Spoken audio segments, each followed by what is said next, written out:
अल्हम्दुलिल्लाहि व कफ़ा व सलामुन अला हबीबिहिल मुस्तफ़ा अम्मा बअद फ़अऊज़ु बिल्लाहि मिनश शैतानिर रजीम बिस्मिल्लाहिर रहमानिर रहीम वला तहसबन्नल्लाहा गाफ़िलन अम्मा यअमलुज़ ज़ालिमून इन्नमा युअख़्खिरुहुम लियौमिन तशख़सु फ़ीहिल अबसार सदक़ल्लाहु मौलानल अज़ीम। बारगाह रिसालत मुआब सल्लल्लाहु अलैहि वसल्लम में दुरूद पाक का हदिया पेश करें। अल्लाहुम्मा सल्लि अला सय्यिदिना मुहम्मदिन मअदनिल जूदि वल करम व आलिहि व अस्हाबिहिल किराम व इब्निहिल करीम व बारिक व सल्लिम सलातन दाइमतन सरमदन अबदा।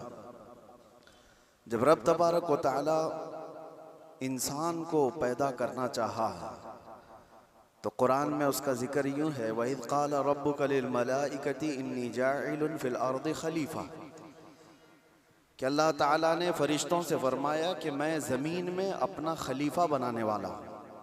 इंसान को अल्लाह ने क्या फरमाया? अपना खलीफा। इंसान अल्लाह का नायब बनाया जा रहा है। तो फरिश्तों ने क्या कहा था रब ताला की बारगाह में? अतजअलु फ़ीहा मन युफ़सिदु फ़िल अर्द, अतजअलु फ़ीहा मन युफ़सिदु फ़ीहा, ऐ अल्लाह क्या तू ऐसे को खलीफा बनाएगा जो ज़मीन में जाकर फसाद मचाएगा, जुल्म करेगा, खून नाहक करेगा। अल्लाह तबारक व तआला ने इरशाद फरमाया, इन्नी अअलमु मा ला तअलमून, मैं जो जानता हूँ वो तुम नहीं जानते।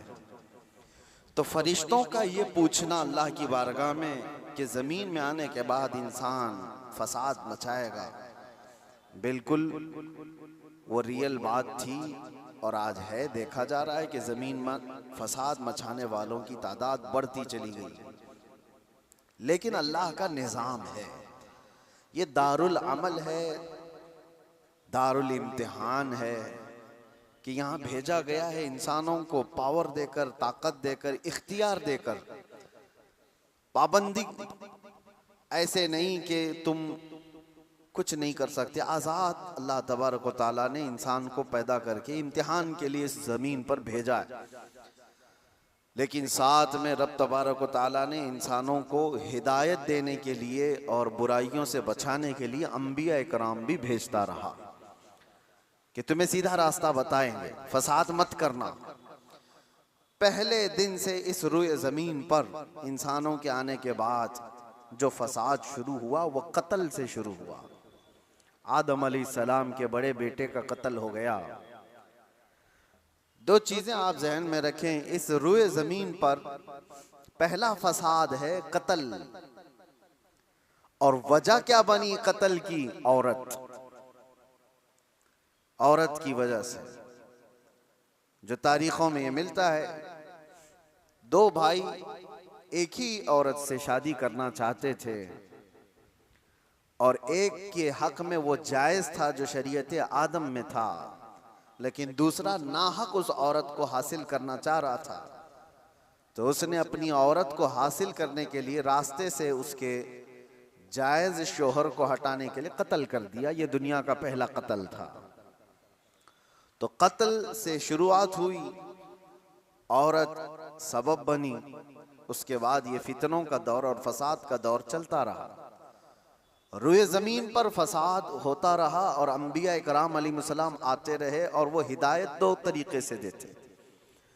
ज़ुबानी तौर पर, अखलाकी तौर पर जो दावत है उनकी सीधे रास्ते की वो देती, लेकिन कुछ ढीठ तबीयत के लोग होते हैं तो उनको अपने मौजिज़े दिखा करके दावत देते हैं।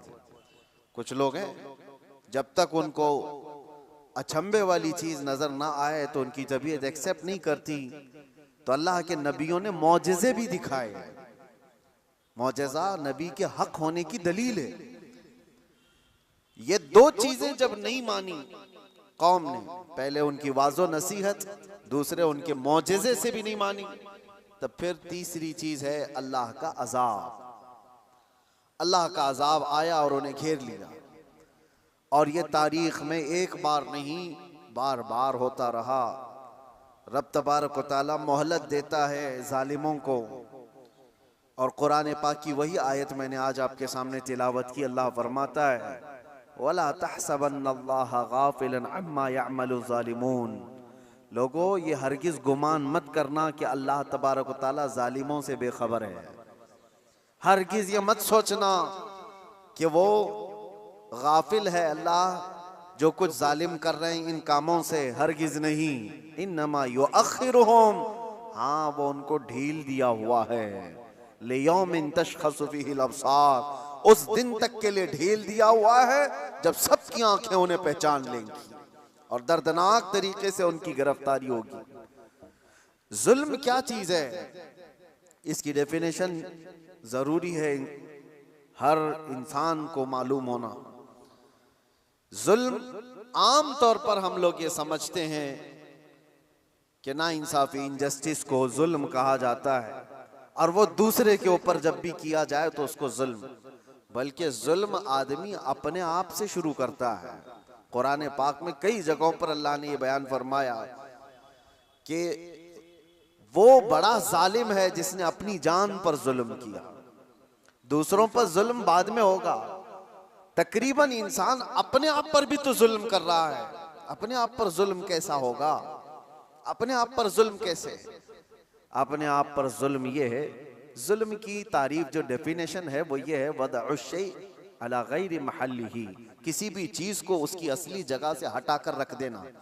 टोपी को अगर कोई पाँव में पहने तो उसकी जगह तो नहीं है, चप्पल को कोई सरों पर रख रहा है तो उसकी जगह तो नहीं है, ये जुल्म है। जिस चीज का जो मकाम है उसको वहां पर रखना ये इंसाफ, और उस चीज से उसे हटा देना ये जुल्म। इसको क्या कहते हैं? जुल्म। किसी भी चीज की असली हैसियत से उसको हटा देना। अब इंसान अपने आप पर जुल्म कैसे कर रहा है? अल्लाह ने तुम्हें अशरफुल मखलूकात बनाया, और अगर तुम अपने आप को जानवर की जगह रख रहे हो तो जुल्म अपने आप पे कर रहे हो।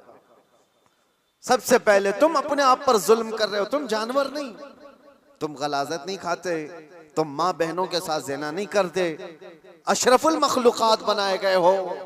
अल्लाह ने तुम्हें अक्ल सलीम अता किया, सूझबूझ की ताकत अता किया, अच्छे बुरे में तमीज़ करने का सलीका दिया।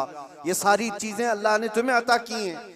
अगर इनका इस्तेमाल ना करते हुए इंसान अपने आप को गलाजत में डालता है तो गोया कि वो जुल्म अपने आप पर कर रहा है। सबसे पहले उसने अपने आप पर जुल्म किया। जब कभी कोई गुनाहों में मुलव्विस होता है तो कुरान कहता है उसने अपने आप पर जुल्म किया है। इसीलिए तौबा के मुतालिक जब भी फरमाया गया तो यही कहा गया, जिन लोगों ने अपनी जानों पर जुल्म किया है। अपनी जानों पर जुल्म करना आपको लगता होगा हैरत की बात है, कोई आदमी अपने आप पर कैसे जुल्म करेगा? जुल्म का मतलब सिर्फ वही नहीं चाकू छुरी तलवार से मार देना। जुल्म ये है अपनी हैसियत को गिरा देना। जो मकाम अल्लाह ने तुझे दिया था वो छोड़कर तुम किसी और गलाजत में पड़ गए, ये सबसे पहला जुल्म है जो हमने अपने आप के साथ किया इंसान होने के नाते। दूसरी और एक खास सिफत अल्लाह ताला ने आपको अता किया, आप इंसान होने के साथ साथ उम्मत मोहम्मदिया है। अब स्टेटस बढ़ गया है तुम्हारा, तुम्हारी जगह बढ़ गई है जिस जगह पर अल्लाह ने तुम्हें बयान किया है। कुरान में अल्लाह फरमाता है इंसान तो दुनिया में बहुत बनाए गए, करोड़ों की तादाद, लेकिन कुंतुम खैर उम्मतिन उखरिजत लिन्नास, सारे इंसानों में अल्लाह ने तुमको खैर उम्मत बनाया, सबसे बेहतरीन उम्मत बनाया। तो जो टाइटल अल्लाह ताला ने हमें दिया खैर उम्मत का, उस पर अगर तुम कायम हो तो इंसाफ कर रहे हो अपने आप के साथ, और उस टाइटल से हट करके काम कर रहे हो तो जुल्म किया अपने आप के साथ। हमने अपने आप के साथ जुल्म किया। जुल्म की शुरुआत यहाँ से होती है, फिर उसके घर में होती है। घर से जुल्म होता है, बीवी पर, बच्चों पर, उनके हुकूक को मार देना ये जुल्म है।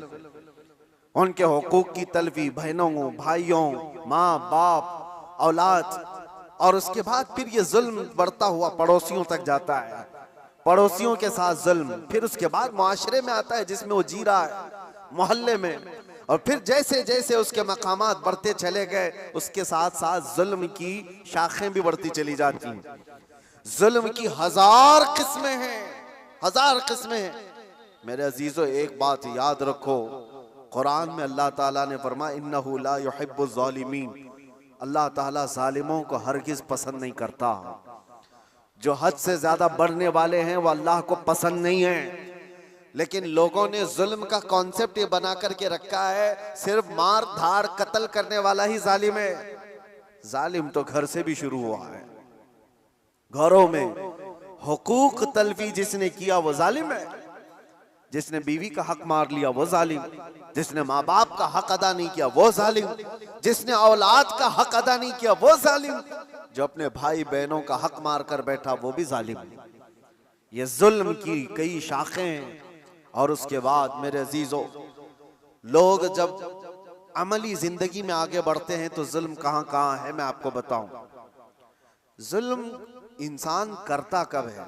कमजोर आदमी जालिम तो नहीं होता, ये तो सबको पता है, सारे लोग देखते हैं। अगर मिसाल के तौर पर मैं आपको बताऊं, किसी जुर्म में अंधा, लूला, लंगड़ा ऐसा आदमी, लूला भी है, लंगड़ा भी है, कुछ नहीं, पैर भी नहीं, हाथ भी नहीं, आंख भी नहीं, ऐसे शख्स को कोई पकड़ करके लाए और कहे कि इसने फलां के साथ बहुत जुल्म किया है, मार धाड़ किया है, तो दुनिया हंसेगी कि वो माजूर है, वो क्या कर सकता है। ये तो बात सही है। कमजोर आदमी जुल्म नहीं कर पाता क्योंकि उसके पास वो नहीं है। इसका अपोजिट ये निकलता है कि ताकत जैसी ही आती है इंसान वैसी जुल्म शुरू करता है। ताकत, और ताकत कई किस्म की है। जिस्म की भी ताकत है, माल की भी ताकत है, पावर की भी ताकत है, मनसब की भी ताकत है। और ये तीनों ताकतें जब किसी के ऊपर चढ़ जाती हैं तो फिरौन बनता है। ये तीनों ताकतें जानते हो आप, फिरौन तन्हा 1000 लोगों से लड़ सकता था और ताकत उसकी जिस्मानी ऐसी थी कि 90 साल तक उसको बुखार भी नहीं आया, कभी सर्दी बुखार भी नहीं, कभी बीमार नहीं हुआ। ये जिस्मानी ताकत थी। माल की ताकत तो ऐसी कि आधी दुनिया के खजाने उसके थे। और पावर की ताकत ऐसी कि बादशाह आजम बना बैठा था, लोग तो उसके सामने झुकते थे। जब तीन चीजें ऐसी साथ मिल जाती हैं तो फिरौन बनने की कोशिश करता है हर आदमी। आज के दौर में भी मेरे अजीजों, ये तीन चीजें बड़ी आजमाइश के साथ आती हैं कि जुल्म से अपने आप को बचाओ। माजूर आदमी क्या जुल्म करेगा, उसके लिए वो इम्तिहान नहीं है। जो बिस्तर पर पड़ा हुआ है, जिसकी ना जिस्मानी ताकत है, ना माली पैसी ताकत है और ना पावर उसके पास है, ऐसा आदमी क्या जुल्म करेगा? जुल्म वो करता है जिसके पास ताकत हो, और ताकत वाले के साथ इम्तिहान भी ज्यादा है। अजीजा ने गिरामी वक़ार, आज हम देख रहे हैं ताकत 3 किस्म की मैंने बताया। सबसे पहले मैं शुरुआत करता हूं जिस्मानी ताकत। जिस्मानी ताकत जब किसी के पास हो तो सबसे पहले वो मुक्का आजमाई की कोशिश करता है, हर एक पर देखता है मेरा मुक्का कितना तेज लगता है। वो ट्रायल शुरू कर चुका है। बॉडी बनाने के साथ ही उसको चाहिए ये कि किसी पर एक थप्पड़ लगा करके देख लूं कितना तेज लगता है। उसकी जिस्मानी ताकत का वह इस्तेमाल शुरू कर चुका है।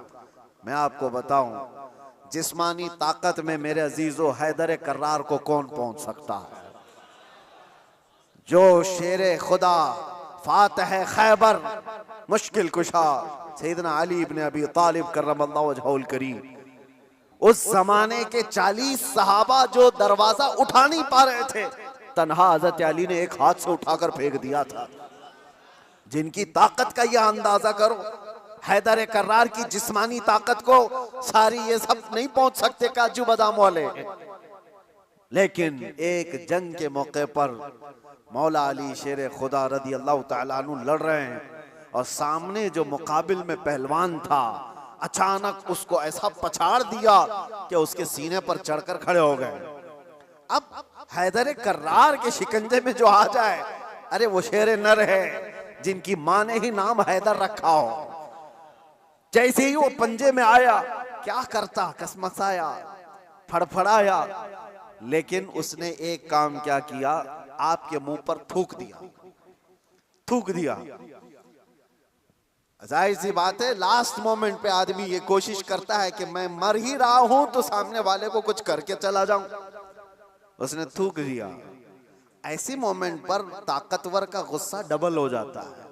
मैं पहले एक बार में मारने वाला था, अब 4 बार में मारूंगा। तूने किया कैसे मेरे साथ? किसी को तुम एक मार रहे थे लेकिन उसने माँ की गाली दे दी, अब 4 और लगाओगे, क्योंकि गुस्सा बढ़ गया है, गुस्सा और तिलमिलाया है तुम्हारा। हजरत अली के साथ ये हुआ, उनके सामने जो मगलूब था उसने थूक दिया। होना ये चाहिए था कि आप तड़पा तड़पा के उसको मारें। जिसके चेहरे को देखना रसूलुल्लाह ने इबादत कहा, उस चेहरे पर अगर कोई थूके तो उसको तो तड़पा के मार देते। हजरत अली छोड़कर खड़े हो गए, उसको छोड़ दिया। मारने का था, छोड़ दिया, खड़े हो गए, कहा जा। उसने ताज्जुब से पूछा कि मैं तो मरने ही वाला था इसलिए थूक दिया, और तुमने छोड़ क्यों दिया? मौला अली करमल्लाहु वजहुल करीम का जवाब सुनो ताकत वाले। आप फरमाते हैं अल्लाह ने मुझे जो जिस्मानी ताकत दी है वो मैं खालिस अल्लाह की रजा के लिए इस्तेमाल करता हूं। जब तूने थूक दिया तो मेरा नफ्स शामिल हो गया। अब अगर मैं मारता तुझे तो बात ये होती कि तेरे थूक के बदले में मैंने मारा है। मैं तुझे मुझ पर थूकने के बदले नहीं मार रहा था, तो अल्लाह और उसके रसूल का दुश्मन है इसलिए मार रहा था, और ये नफ्स शामिल हो गया इसलिए मैंने छोड़ दिया। ताकत का इस्तेमाल ऐसे वक्त में कोई करके दिखाए। मेरे अजीजों, आज तो हाल ये किसी को क्रिटिसाइज नहीं कर सकते। अभी कुत्ता बोल दो तो क्या करते हैं हम, तो जाके आए ना, इनको कहा नाम लेकर कुछ नहीं, उसके बावजूद भी एक बड़ी आजमाइश से गुजर करके आए। बर्दाश्त की ताकत नहीं है। मौला अली करमल्लाहु वजहुल करीम को उनके सामने दुश्मन मगलूब ने थूक दिया, तब छोड़ दिया आपने। कहा मैं अपने नफ्स के लिए नहीं लड़ता, अपने नफ्स के लिए नहीं। और आज जो कुछ भी पावर का इस्तेमाल है, ताकत का इस्तेमाल है, वो सिर्फ और सिर्फ नफ्स के लिए है। आज नफ्स के लिए है। ये एक मिसाल मैंने आपको बताया, जिस्म का गलत इस्तेमाल करने वाले लोग। और क्या समझते हो तुम्हारी ताकत क्या ये हमेशा की है? चंद दिन का इंतजार करो, दांत टूट जाएंगे, कमर झुक जाएगी, और उसके बाद आज़ाद जवाब देने लगेंगे। जिन हाथों से तुमने मुक्का आजमाई की थी, चंद दिनों के बाद वो हालत होने वाली है कि हाथ से तुम्हारे गिलास भी नहीं पकड़ा जाएगा। रोटियां तुम्हारे हलक तक डालने के लिए हाथ कपकपा रहे होंगे। हमने बड़े बड़े पहलवानों को बिस्तर पर पांव रगड़ रगड़ कर मरते हुए देखा है। ये जिस्मानी ताकत फानी है, खत्म होने वाली है। और समझ लो कि तुम्हें बुढ़ापा नहीं आया, कमजोरी नहीं आई, बीमारी नहीं आई, तब तो मौत तो आनी है, चाहे जवानी में आए। और मेरे आका सल्लल्लाहु तआला अलैहि वसल्लम एक बार हजरत अबू हुरैरा रदियल्लाहु तआला अन्हु के साथ एक ऐसे खंदक के पास से गुजर रहे थे जहां लोग कूड़ा करकट कचरा सब फेंका करते थे।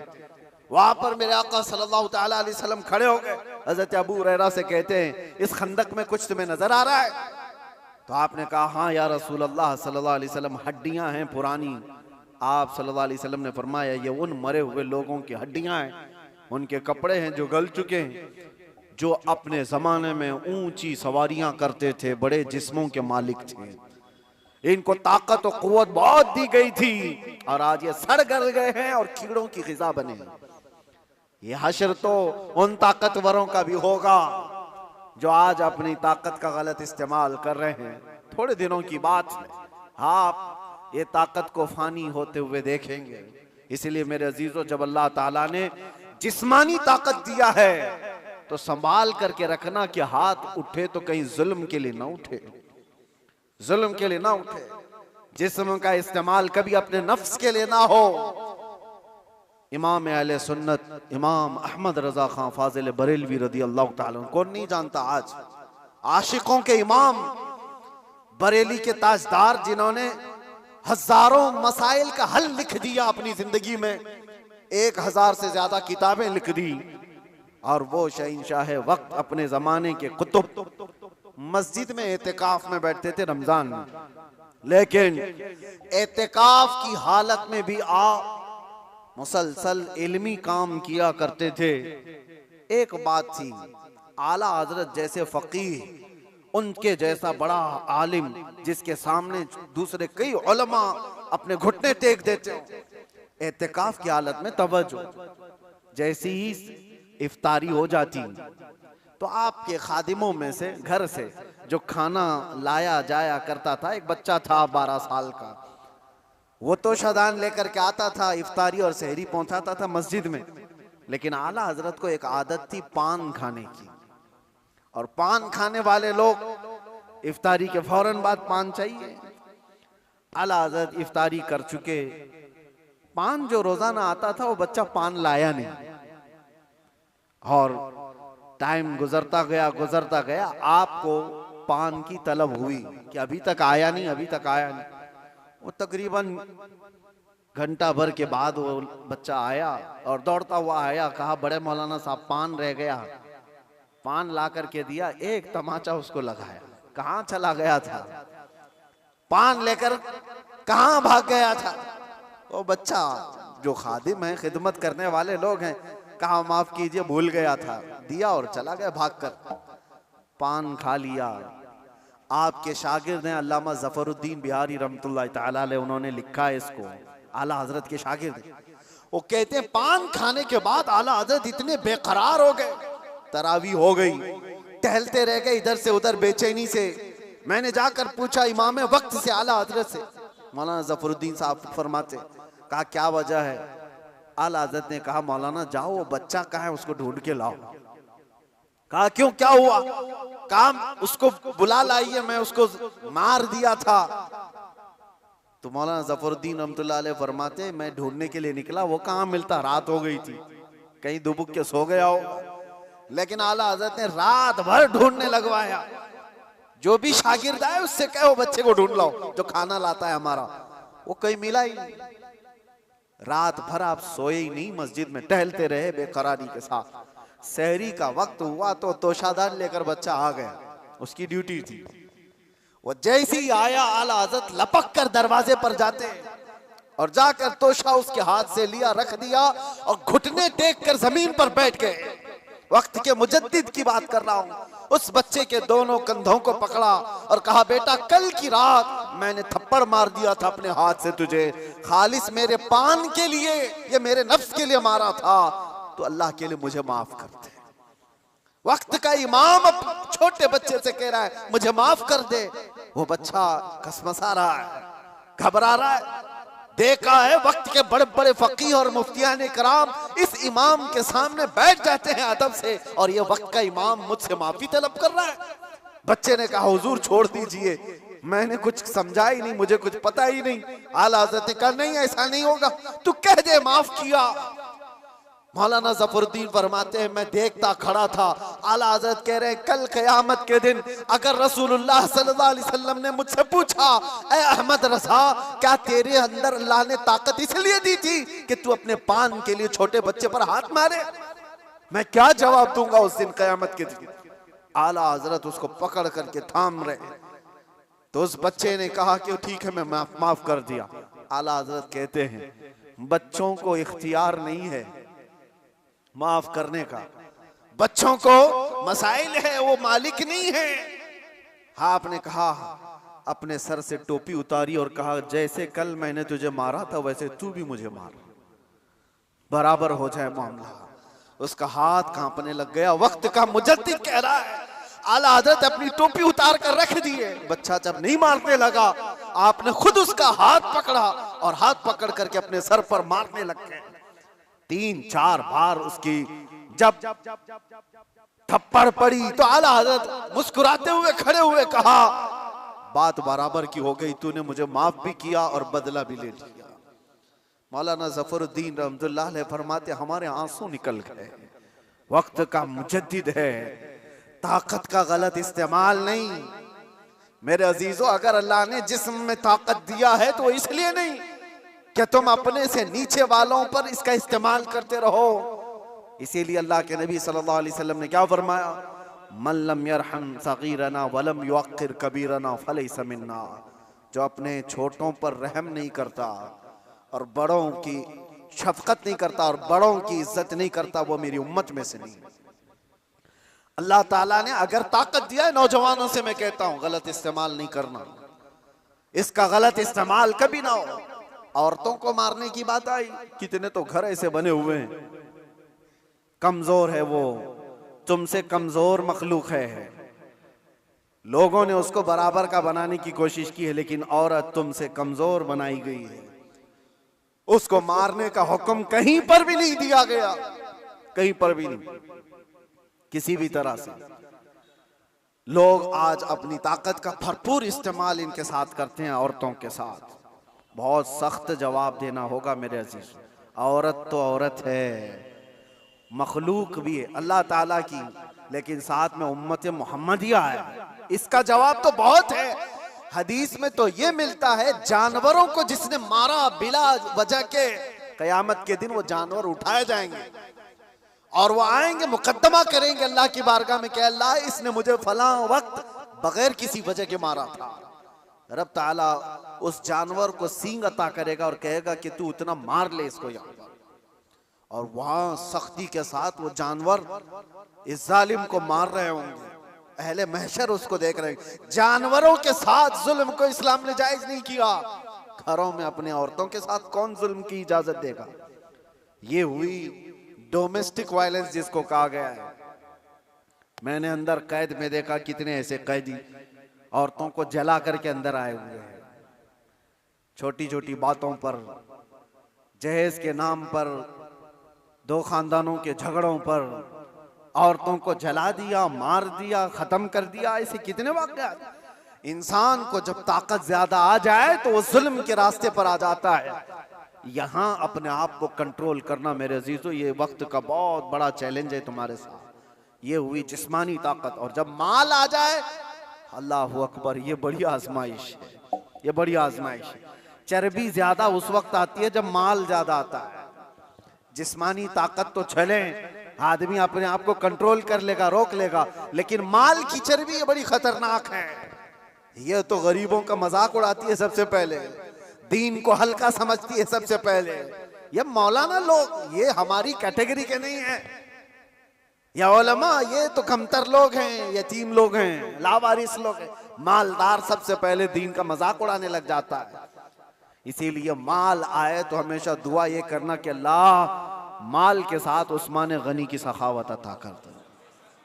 माल आए तो अब्दुर्रहमान बिन औफ की अखलाक व किरदार के साथ आए, वरना कारून के पास भी था, शद्दाद के पास भी था, हामान के पास भी था, माल बहुत था उनके पास, लेकिन उनके माल ने उनको तबाह बर्बाद कर दिया। आज भी जिसके पास माल आया, पैसा आया, वो ये सोचता है रातों रात सब कुछ मैं अपना बना लूं, अपना खरीद लूं। अच्छा, एक बात और भी मैं बता दूं, जिन 3 चीजों की बात मैंने कहा जो इंसान को जुल्म के रास्ते पर लाती है, पहले उसकी जिस्मानी ताकत, दूसरे दौलत, तीसरे पावर, ओहदा, ये तीनों ऐसी चीजें हैं जो परमानेंट रहने वाली है ही नहीं। परमानेंट रहने वाली तीनों में से कोई चीज नहीं है। हाँ, इतना है कि जिस्मानी ताकत को जाने में टाइम लग सकता है, थोड़े टाइम बाद जाएगी, लेकिन वो भी पक्का नहीं। किसी हादसे में गिर गया, वो सारी जिस्मानी ताकत भस्म हो जाएगी। लकवा मार गया तो बड़ा सा बड़ा पहलवान बिस्तर पर आ गया, कुछ नहीं होने वाला है। मैंने सऊदी में देखा है, बहुत हट्टे खट्टे आदमी को, कोमा में है बेचारा, अब तो गल गया, लेकिन जिस वक्त कोमा में आ गया तो सिर्फ एक अटैक कुछ हुआ, कोमा में चला गया, जिस्म पूरा गल गया, खत्म हो गया। तो जिसको अपने जिस्म पर बहुत ताकत था वो अचानक भी जा सकता है, लेकिन नॉर्मली देखा गया है कि जाने में टाइम लगता है। जिस्मानी ताकत, माल का कोई भरोसा नहीं। लोग ये कहते इतना हमारे पास है कि 7 पुश्तें खाएंगी।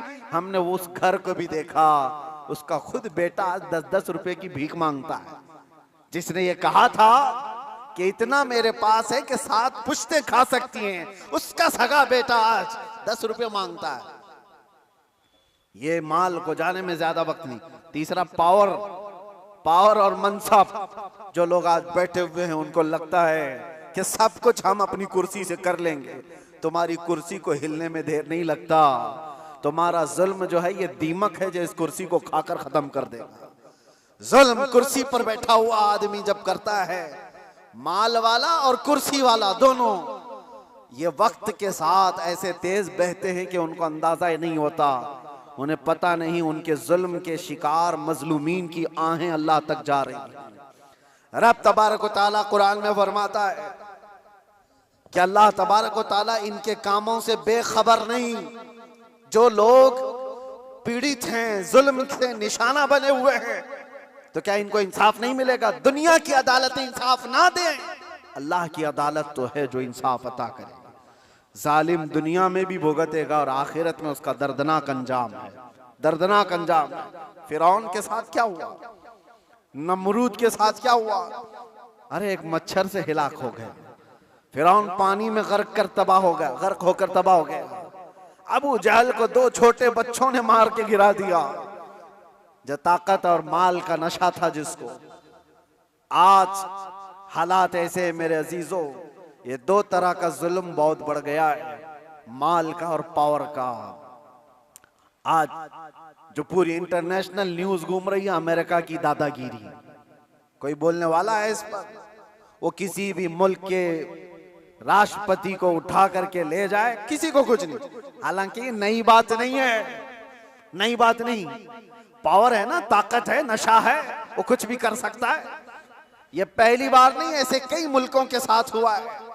दूसरे मुल्कों में जाकर के बम गिरा देना, दूसरे मुल्कों के चुनी हुई सरकारों को गिरा देना, ये पहली बार है। जो आज सोशल मीडिया पर गर्दिश कर रही है बातें, वेनेजुएला के साथ ऐसा हुआ वैसा हुआ। अरे खुद यहाँ हमारे मुल्क में जब मुंबई पर अटैक हुए थे, हमले हुए थे, आपको पता होगा, काफी साल पुरानी बात, ताज पर और ये वीटी में जो हमले हुए थे, उस वक्त पकड़ करके एक अजमल कसाब को तो बहुत घुमाया गया है न्यूज में, लेकिन आपको पता है एक मास्टरमाइंड और भी था, डेविड नाम का, और उसको गिरफ्तार भी किया गया। लेकिन अमेरिका की फौज आकर उसको रातों रात यहां से लेकर अमेरिका चली गई, और ये कह करके कि इसका मुकदमा हम चलाएंगे। दादा है साहब, हमारे मुल्क का मुजरिम है, हमारे मुल्क में फसाद किया, लेकिन कानून उनका चलेगा। ये क्या है? ये पावर का इस्तेमाल। दुनिया यही चीज देखती है आज, जिसकी लाठी उसकी भैंस कहा जाता है। ये मुहावरा यही है, ताकत का ऐसा इस्तेमाल। और ये लोग दुनिया को इंसानियत का दर्ज दे रहे हैं, ह्यूमन राइट्स बनाए हुए बैठे हैं, इंसानों के अकदार ये सिखाएंगे हमें जो दुनिया को जुल्म से हाँकते हैं। मेरे अजीजों, एक बात याद रखो, अल्लाह के नबी सल्लल्लाहु तआला अलैहि वसल्लम ने अगर फरमाया कि जुल्म को अल्लाह पसंद नहीं करता, तो रसूलुल्लाह ने अपनी जिंदगी से करके दिखाया है। यह नहीं है कि तकरीरों में कहा है या कोई स्टेटमेंट है। यह दुनिया के यूएनए का एक स्टेटमेंट होगा, अमेरिका का, यूरोप का स्टेटमेंट होगा कि ह्यूमन राइट्स के खिलाफ कोई भी कुछ करेगा तो हम उसको पकड़ेंगे, मारेंगे। जुल्म के खिलाफ हम बोलेंगे, हम पीस चाहते हैं। ये सब ढकोसले हैं, जुमलेबाजियां हैं, लेकिन सब उनके खुद के अमल की बात आए तो कोई इसमें खरा नहीं है, कोई पक्का नहीं है। लेकिन आओ बारगाह रिसालत मुआब सल्लल्लाहु अलैहि वसल्लम, अल्लाह के नबी सल्लल्लाहु तआला अलैहि वसल्लम जब फरमाते हैं कि जुल्म जायज नहीं, तो मस्जिद नबवी का वो माहौल है, सहाबा बैठे, हुजूर ने फरमाया ये मेरे आखिरी वक्त होंगे, मैं दुनिया से जा रहा हूं, मफहूम मैं बता रहा हूं, इसके बाद हो सकता है तुमसे मुलाकात ना हो, लेकिन तुम में से किसी पर भी कोई हक मेरा बाकी रहे या मुझ पर किसी का हक बाकी है तो खड़ा हो और मुझसे सवाल करे। हुजूर ने फरमाया, और एक साहबी खड़े हो गए, कहा या रसूलुल्लाह आप पर मेरा एक हक है। कहा क्या है? फला जंग में जब जा रहे थे आप सफ़ें सीधी कर रहे थे, मैं थोड़ा बाहर आ गया था, आपने छड़ी से मुझे मार दिया था, मैं बदला लेना चाहता हूं, आप पर मेरा हक है। तो रसूल करीम सल्लल्लाहु ताला अलैहि वसल्लम ये नहीं फरमाया इस्लाम का बादशाह जो इस्लामी सल्तनत को एस्टेब्लिश कर रहा हो कि तुम बादशाह जो पूरे कायनात में फैलने वाला दीन है उसके मुक्तदा और उसके आका से बदला लेने की बात कर रहे हो। नहीं फरमाया, हुजूर ने फरमाया उठो आओ। हजरत उमर तलवार निकाल लिए थे, कहा कौन है जो रसूलुल्लाह से बदला लेगा? हुजूर ने फरमाया उमर तलवार नीची करो या अदालत की महफिल है। ये इस्लाम है, ये अल्लाह तबारक व तआला की मंशा के मुताबिक चलेगा, ना कि पावर के मुताबिक।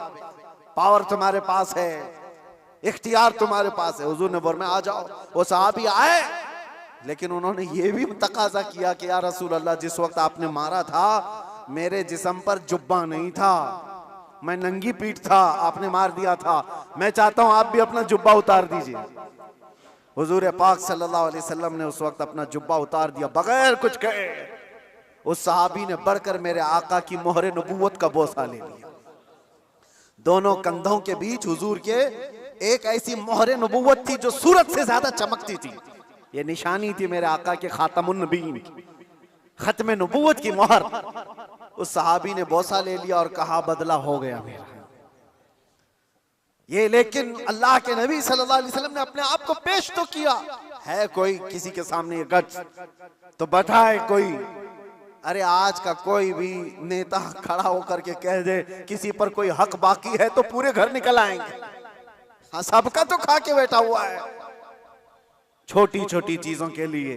अब तो देखें लोग फिर भी संभलते नहीं है। मुझे हैरत इस बात की होती है, ये जो अभी इलेक्शन आ रहे हैं सारे नेता तो बाहर निकले होंगे, सब तुम्हारे पास अपनी अपनी कहानियां लेकर, लेकिन इनके पिछले जुल्म तो याद नहीं है, लोगों को भूल जाते हैं।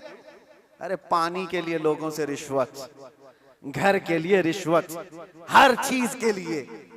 ये मखलूक के साथ जो जुल्म करके कुर्सी संभालते हैं, इनका जब वक्त आए तो मेरे अजीजों तुम्हें भी तो अपने पावर का इस्तेमाल करना चाहिए। एक बात याद रखो, इमाम हुसैन का ये जुमला है, आपने फरमाया था कि मेरे नजदीक जालिम वो नहीं जो किसी को मारता है, जालिम वो भी है जो उसके जुल्म को देखकर खामोश रहता है, आवाज नहीं उठाता।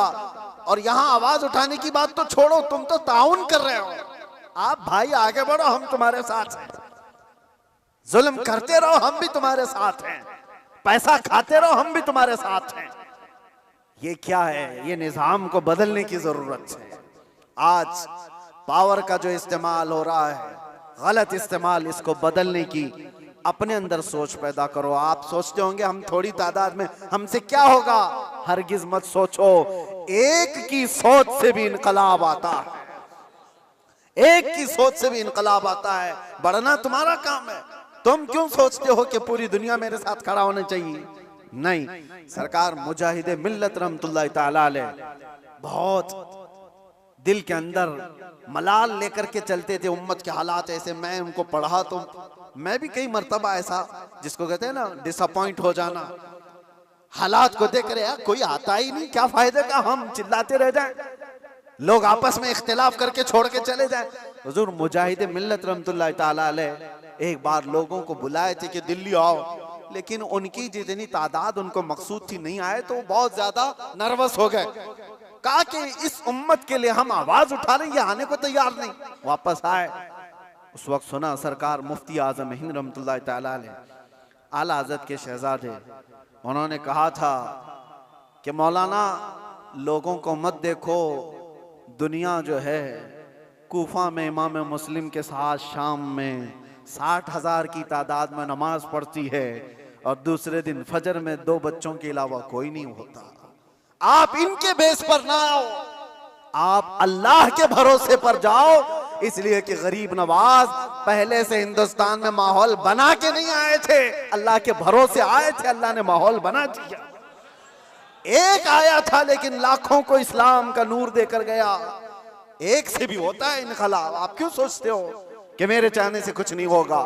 आप सोचो, खड़े हो इनकलाब के लिए कि मैं जालिम का साथ नहीं दूंगा, जुल्म के खिलाफ रहूंगा। लोग तो बिक रहे हैं आज। मुसलमानों के वोट की हमें कोई जरूरत नहीं, इनको लुभाने की जरूरत नहीं। एक रात पहले 1-1 हजार में बिक जाएंगे। इनके घरों में 1-1 हजार का लिफाफा पहुंचा दे, ये बिक जाएंगे, हो जाएगा। उम्मत मुस्तफा को आज लोग इस तरह का खिलौना बनाए, और ये मजाक नहीं है आपके साथ। आप उसके बावजूद भी ये कहते भाई आगे बढ़ो, हम तुम्हारे साथ हैं। जालिम का साथ देना भी बड़ा जुल्म है। कयामत के दिन इसका भी सवाल होगा आपके साथ, इसका भी सवाल होगा कि उसके जुल्म तक पहुंचने में कौन मददगार था? तुम मददगार थे, तुम सारे मददगार थे। इसकी पकड़ होगी। इसीलिए मेरे अजीजों, हो तो इंसाफ के साथ, नहीं तो मेरे आका ने जो फरमाया एक जमाना ऐसा आएगा कि लोग वही ईमान बचा पाएंगे जो अपने घर में टाट के कपड़े की तरह पड़े रहेंगे, वही लोग अपना ईमान बचा पाएंगे। आज वो हालात हमें दिख रहे हैं, कहां जाएं खुदा बंदा, ये तेरे सादा दिल बंदे किधर जाएं कि दुर्वेशी भी अय्यारी है, सुल्तानी भी मक्कारी है। आज वो हालात आ गए हैं। अजीज़ा ने गिराम वक़ार, खुलासा कलाम मेरा ये है, अल्लाह ताला ने जुल्म को सख्त नापसंद फरमाया, जुल्म को सख्त नापसंद फरमाया। आज जो पूरी दुनिया पावर का और माल का जुल्म कर रही है, ये हमारे लिए नया नहीं है, लेकिन हम जूझ रहे हैं। इंतजार करो, हर जुल्म के बाद अल्लाह तबारक व तआला एक नई सुबह तुलू फरमाता है। जालिमों का वक्त जाएगा, उसको जाना है। कुरान कहता है वकुल जाअल हक़ व ज़हक़ल बातिल, आप फरमा दें महबूब, हक आया और बातिल मिट गया। इन्नल बातिल कान ज़हूक़ा, और बातिल को तो मिटना ही है, मिटना ही है। जालिम को तो जाना ही है। वक्त आएगा हर एक का। इसीलिए मैंने वो जुमला कहा था जिसकी वजह से मुझे बड़ी सख्त सजा हो गई, कुछ देर की खामोशी है। इसीलिए कहा था कुछ देर की खामोशी है। ये जुल्म जितना भी होगा, अंधेरा हमेशा नहीं रहता, सुबह रोशन होगी। चांद को गहन हमेशा नहीं लगता, छट जाता है फिर वो चमकता है। ये उम्मत मोहम्मदिया है, आज खिजा रसीदा है, हालात खराब हुए हैं, लेकिन ये हमेशा के नहीं है।